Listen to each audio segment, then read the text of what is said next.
मैंने देखा था कि एक आपका था भाई ब्लड सर्कुलेटरी सिस्टम, ठीक है, और एक था आपका लिम्फेटिक सिस्टम। अच्छा तो भाई लिम्फेटिक सिस्टम क्या होता है, चलिए उसको भी देख लेते हैं। तो लिम्फेटिक सिस्टम का लिम्फ का मतलब क्या होता है कि लिम्फ एक कलरलेस लिक्विड है, ठीक है। लिम्फ क्या होता है, ब्लड का ही पार्ट होता है, लेकिन वो है कलरलेस फ्लूइड है, ठीक है।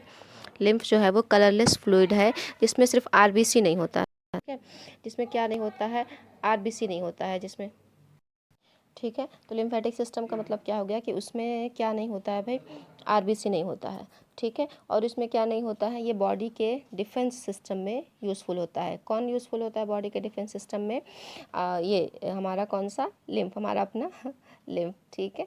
अच्छा, अब क्या हुआ कि कहाँ पे होता है ये भाई, तो ये इसका स्ट्रक्चर आपको इस तरह समझ में आएगा कि सपोज दैट ये हार्ट आपने बनाया, ठीक है, आपने ये हार्ट बना दिया, हार्ट से एक पाइप निकल के आया भाई, इसमें ऑक्सीजन वाला ब्लड है, और हार्ट की तरफ एक पाइप जा रहा है जिसमें कार्बन डाइऑक्साइड का ब्लड है। लेकिन ये जो पाइप है यहाँ पे नेटवर्क में डिवाइड है, क्योंकि बॉडी के बहुत सारे पार्ट्स हैं तो सारे सबके पास जाना है।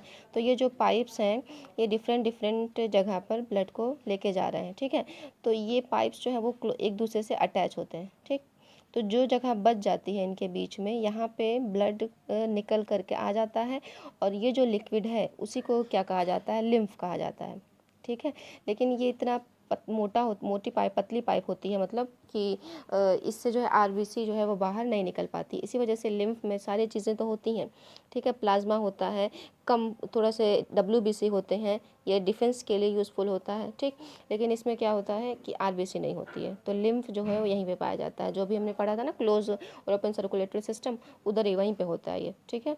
तो आपका ब्लड सर्कुलेटरी सिस्टम जो हो गया वो ह्यूमन में ट्रांसपोर्टेशन दो तरीके से हो गया। एक तो हो गया आपका ब्लड सर्कुलेटरी सिस्टम, और दूसरा हो गया आपका लिम्फेटिक सिस्टम, ठीक है। अब लिम्फेटिक सिस्टम में बहुत सारी चीज़ें आती हैं, लिम्फ वेसल्स आती हैं, ठीक। लिम्फ वेसल का मतलब कि जो लिम्फ निकल के आ रहा था वो पाइप के थ्रू फ्लो होगा, ठीक है। और क्या आता है इसमें, नोड्स आते हैं, ठीक है।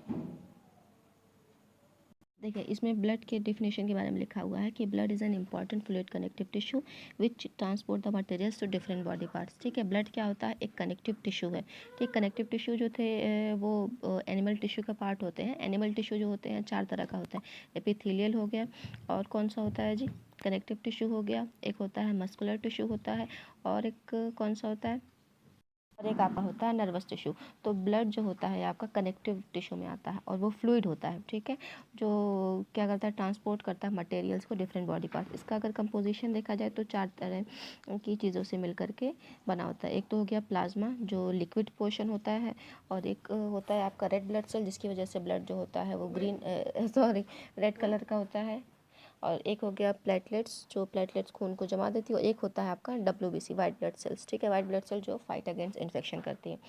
तो ये वाला पॉइंट यहाँ पे ये लिखा हुआ है, ठीक। बाकी नेक्स्ट पॉइंट देख लें कि ब्लड की कंपोजिशन में जो प्लाज्मा है उसका परसेंटेज कितना है, 55% और 50% होता है। और जो आरबीसी डब्ल्यूबीसी प्लेटलेट्स थे ना, उनको सेलुलर कंपोनेंट्स कहा जाता है, ठीक है। और अगर नीट के पॉइंट ऑफ व्यू से देखेंगे तो उसको फॉर्म्ड एलिमेंट्स भी कहा जाता है, ठीक है। आरबीसी को जो लिखा हुआ है उसका काम यहाँ पे लिखा हुआ है, देखें, transport oxygen from the lungs to all tissue of the body and return carbon dioxide back to the lungs. सारे ऑक्सीजन को लंग्स से ट्रांसपोर्ट करती है तो पूरे टिश्यू तक, और टिश्यू से कार्बन डाइऑक्साइड को लंग्स तक ले जाती है। रेड ब्लड सेल्स को क्या और क्या कहा जाता है, इरिथ्रोसाइट्स भी कहा जाता है। बाकी देखें डब्ल्यूबीसी है, तो डब्ल्यूबीसी क्या करती हैं भाई, ये प्रोटेक्शन करती हैं डिजीज़ के अगेंस्ट। और प्लेटलेट्स क्या करती हैं, सिंपल प्लेट शेप्ड सेल्स होती हैं, ठीक है, जो टुगेदर फॉर्म होती हैं और ब्लीड होने से रोक लेती हैं। बाकी जो प्लाज्मा जी थे, प्लाज्मा में क्या होता है भाई, वाटर 92% होता है, प्रोटीन होता है, एल्ब्यूमिन, ग्लोब्यूलिन, फाइब्रिनोजन। तो ये जो एल्ब्यूमिन है, ग्लोब्यूलिन है, फाइब्रिनोजन है, इनका अलग अलग काम है अपना, ठीक है। जैसे कि ग्लोब्यूलिन हो गया एंटीबॉडी के लिए, फाइब्रिनोजन जो हो गया क्लॉटिंग के लिए होता है, जमाने के लिए, और एल्ब्यूमिन जो होता है ऑस्मोटिक के लिए। तो इनके अलग अलग अपने फंक्शन है। तो यहाँ पे ब्लड के डिवीजन में देखें प्लाज्मा और सेलुलर कंपोनेंट्स हो गए। प्लाज्मा भाई कितने होंगे, 50 to 55%, और सेलुलर कंपोनेंट्स यानी कि फॉर्म्ड एलिमेंट्स हो गए, उनको कह दिया हमने कि 40 to 45%। और यहाँ पे जो फिगर बना हुआ है वो ज़रूर बना लीजिएगा, प्लेटलेट्स का, रेड ब्लड सेल्स का, वाइट ब्लड सेल्स का, ठीक है। देखिए ये भी फिगर बना लीजिएगा, ब्लड एंड इट्स कंपोनेंट वाला, ये भी बहुत इजी अच्छा फिगर है, ठीक। अच्छा, ह्यूमन की जो आरबीसी होती है वो सर्कुलर, बाइकॉनकेव एंड इन्यूक्लिएटेड होती है, ठीक है। बाइकॉनकेव मतलब शेप का नाम दिया गया, और इन्यूक्लिएट मतलब न्यूक्लियस नहीं होता है, और हीमोग्लोबिन की वजह से रेड होता है। और ब्लू कलर किस वजह से होता है भाई, ये आप लोग आंसर मुझे देंगे। ब्लू कलर का ब्लड जो होता है किस वजह से होता है, हीमोसाइन की वजह से, हीमेटोसाइनिन की वजह से होता है, ठीक है। बाकी ब्लड वेसल्स जो होती हैं, मतलब कि पाइप की किस तरीके की पाइप होती हैं जो ब्लड को फ्लो कराती हैं। तो एक तो वो ब्लड पाइप होती है जो कैरी करती है heart to various organ of the body, ठीक है। ये थोड़ी सी, इसको आर्टरी कहा जाता है। और पूरे ऑर्गन से हार्ट तक जो पाइप लाता है ब्लड को, उसको कहा जाता है वेन।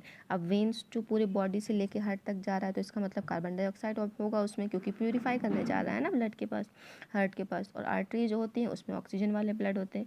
और कैपिलरीज जो थी, तो वही आपने देखा था ना, अरे ओपन सर्कुलर और क्लोज सर्कुलर में, कि हार्ट से दो पाइप निकल रहे हैं, दोनों ज्वाइंट हो जा रही हैं, तो वो जो नेटवर्क बना हुआ था उसी को कैपिलरीज कहा जाता है, ठीक है। तो इसको देख लें, अच्छे से पढ़ लें, क्लियर कर लें, और सारा पॉइंट नोट डाउन कर लीजिएगा। Okay, good bye, take care, have a nice. In this slide what is given, why blood does not clot inside a blood vessel, ठीक है। जब हमारी फिंगर कट गई या पैर कट गया, कुछ हो गया, तो कुछ देर के बाद जो होता है खून बहना बंद हो जाता है। क्यों बंद हो जाता है भाई, क्योंकि खून जम जाता है।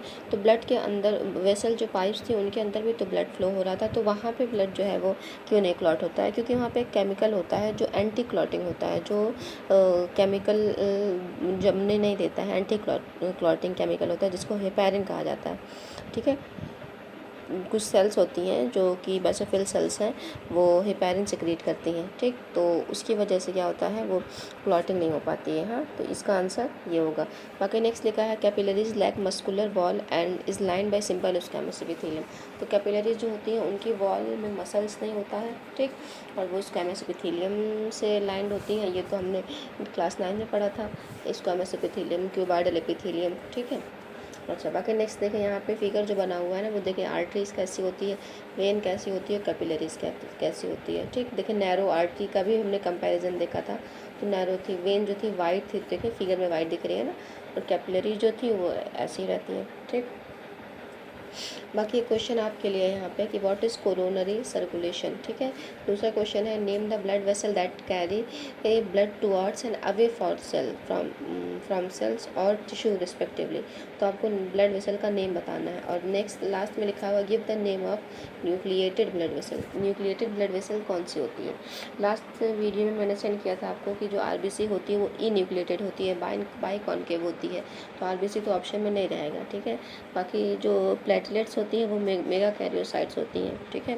तो बचा कौन बचा, आपका WBC। तो आंसर आप सर्च करके खुद लिखिएगा, ठीक है। चलो, good bye, take care, have a nice day.